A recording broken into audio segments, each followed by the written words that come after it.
भक्ति दान गुरु दीजियो देवन के देवाऊ। पूर्व निर्धारित था जो तुझे प्राप्त हुआ। जैसे हम चाहते हैं शादी होते ही एक ऐसी वृत्ति बनी हुई है समाज की इस काल प्रेरणा से कि सबसे पहले हम लड़का होने की उम्मीद करते हैं कि जब शादी हो जाए तो हम ये सोचते हैं परमात्मा एक लड़का हो, पर पहला ही, फिर चाहे बेशक बेटी हो जाए। वैसे तो अब तो बुद्धिमान समाज हो गया है, बेटी और बेटी में कोई अंतर नहीं होना चाहिए। ये तो काल का जाल है हमें परेशान करने के लिए और अननेसेसरी जो हरासमेंट करने के लिए। लड़के के लिए उम्मीद की थी लेकिन लड़की होगी। फिर ये सोचते हैं परमात्मा दूसरा तो लड़का हो ही हो, दूसरी भी लड़की होगी। फिर अर्ज करते हैं परमात्मा, अब कहता है एक लड़का होना है, तीसरी भी लड़की होगी, चौथी भी लड़की होगी। तो कहने का भाव ये है, ना तो हमारा चाहा हुआ और ना हमारा किया हुआ, केवल वही हुआ जो हमारे भाग में लिखा था, वही हमें मिला। वही बेटे मिले, उतनी बेटी मिली, उतनी संपत्ति मिलेगी और उतनी ही मिली। हमारा किया तो कुछ हुआ नहीं, ये तो आपका पिछले जन्म का संस्कार पर जो है ना फलीभूत हुआ है। अब तूने इस जन्म में जो करना चाहिए था, जो तुझे अगले जन्म में मिला, वो शुरुआत भी ना की और फिर कहता है मेरा जीवन सफल हो गया। तूने तो जीवन बर्बाद कर दिया, असफल कर दिया। नालायक जो करना था वो छेड़ा भी को नहीं, शुरुआत भी नहीं की उसकी। कबीर ऐसा ये संसार है जैसा संबल फूल,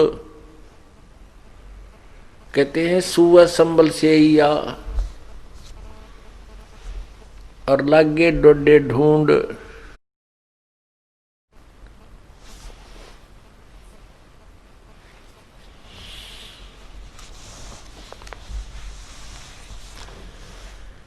जिस अपने परिवार को, संपत्ति को हम अपना मान करके इसके ऊपर आसक्त हो चुके हैं, परमात्मा हमें याद दिलाते हैं कि ये तेरा नहीं है। और हमारी क्या टेंडेंसी है, हमारा क्या स्वभाव है इस प्राणी का। जन्म होता है, फिर बालक होते हैं, बचपन होता है, फिर कोई शिक्षा ग्रहण करते हैं, युवा हो जाते हैं, शादी हो जाती है, अपने अपने व्यवसाय जैसा भी उनका संस्कार है उसमें हम लग जाते हैं। फिर हमारे फिर क्या सोच होती है कि भगवान हमें संतान दे, संतान होगी तो इनकी परवरिश करें और इनको पाल पोस करके अच्छे इनकी जो ना व्यवस्था करवा दें और फिर भगवान इनका ब्याह कर दे, इनकी शादी हो जा और शादी हो जा, फिर इनके बच्चे हो जाएं और फिर हम बेशक मर जाएं। कई बूढ़े बैठ कर बतलाया करें तो आपस में कहते थे, जब हम छोटे छोटे सुना करते, अब याद आती हैं, क्योंकि अब तो उस अक्षेत्र के उस विचारों के व्यक्ति हमारे पास बैठते ही नहीं। हमारे पास तो भगता हुए हैं और जो भगवान को चाहने वाले। लेकिन इस मार्ग पर लगने से पहले जिस समाज में हम रहते थे वो क्या बतलाया करते, वो क्या करते, दो लड़के हैं भाई, दो लड़की हैं, परमात्मा ने उनका मौज कर दी, सबका बेटा बेटी हैं और हमारा जीवन सफल हो गया। उनकी शादी कर दी, उन्होंने काम संभाल लिया, अपना खूब बढ़िया गुजारा हो रहा है और हमारा जीवन सफल हुआ। भगवान बेशक ठाले, हमारी मृत्यु बेशक हो जा। तो यहां परमात्मा कहते हैं कि जीवन सफल कहाँ हुआ, ये तो तेरा जीवन असफल हो गया, क्योंकि मनुष्य जीवन का जो मूल काम था उसका तुझे ज्ञान नहीं और जो वो करना चाहिए था तूने, जो करना था वो तूने किया नहीं। जो तूने किया वो तेरा ते है परमात्मा।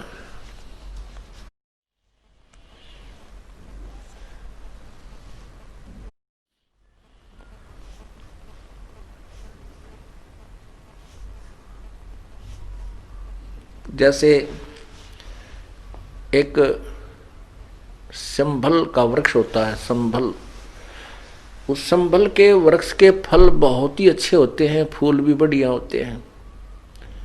देखने में तो वो फल इतने अच्छे होते हैं कि बहुत ही स्वादिष्ट होंगे, इनमें बहुत खाद्य पदार्थ पाओगा। उसको जो फोड़ के देखे तो उसमें कपास होती है, रुई होती है, जैसे आंख के डोडा में होती है।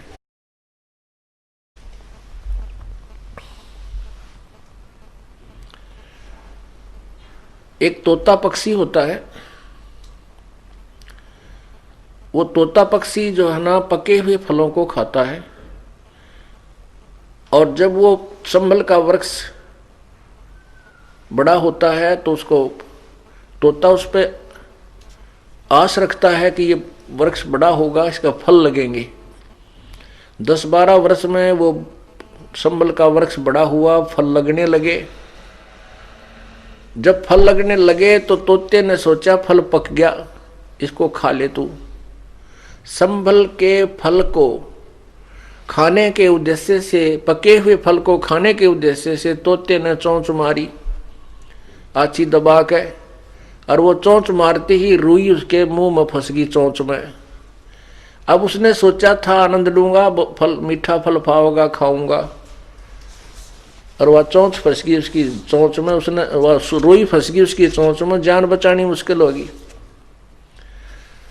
अब हमें क्या बताते हैं परमात्मा कि जिस परिवार की पोषण में, इस परिवार रूपी तूने जो पेड़ लाया है, इसके आस में ये सोचता है ये बुजुर्ग, ये व्यक्ति के बुढ़ापे में मन मौज हो जाएगी, बच्चा ने पाल पोष दूंगा, इनकी ब्याह शादी कर दूंगा, और फिर मेरे आराम से ठाठते रहूंगा।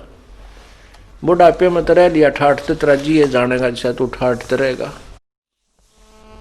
तो ये पहले याद दिलाई जाती है कि बुढ़ापे में कोई सुख का सांस तो नहीं ले सकता, ना तू दान कर सकता, क्योंकि बच्चे सारी संपत्ति पर गिंडली मार के बैठ जाएंगे सांप की तरह, एक चौने नहीं देंगे, मांग के लेनी पड़ेगी, वो भी राजी हो गए दे देंगे, ना नहीं देंगे। और ना फिर तो किधर सफर करने दोगा। बुढ़ापे में बेसत्संग सुन चला जा, समस्या बहुत आ जाएंगी, कदे कड़े दुख है, कदे सिर दुख है, कदे जाड़ पड़वानी, कदे आंख बनवानी, कदे बीपी हाई, कभी लो। क्यों बुढ़ापे में शरीर कम वीक हो जाता है, इसका तो सीमा दे रखी है भगवान ने, इतने समय के बाद इसमें स्थिति परिवर्तन आएगा ही आएगा। तो परमात्मा हमें याद दिलाते हैं कि तू पहले कर जो करना है, ऋण, भक्ति और दान, ये तीनों काम जवान।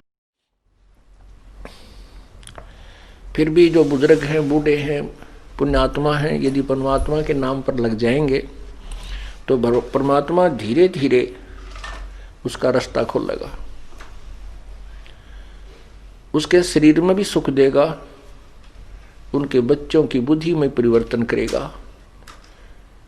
क्योंकि प्रभु प्रबल शक्ति है, वो हर परिवर्तन कर सकता है।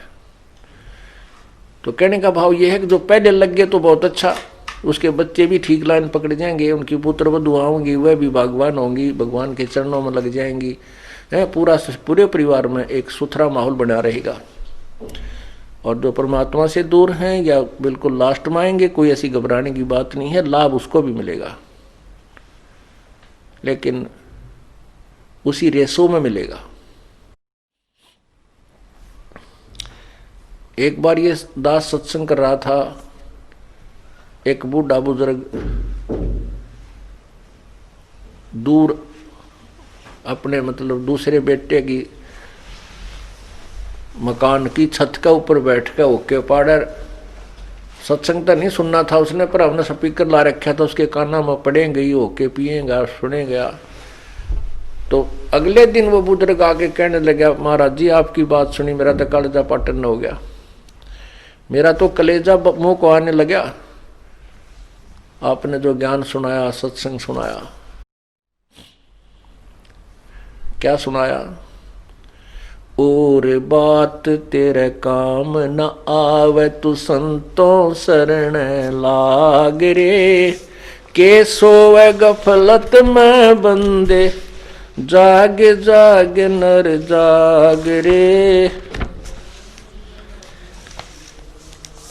और बात तेरे काम न आवे, तू संतों शरण लाग रे।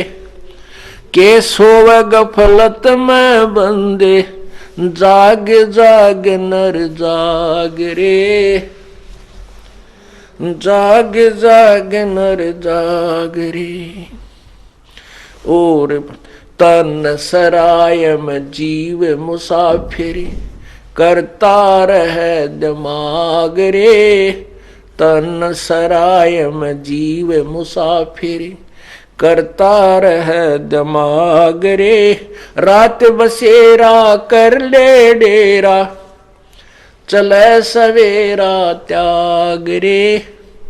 चले सवेरा त्याग रे। और बात तेरे काम न आवे, संतों शरण लाग रे।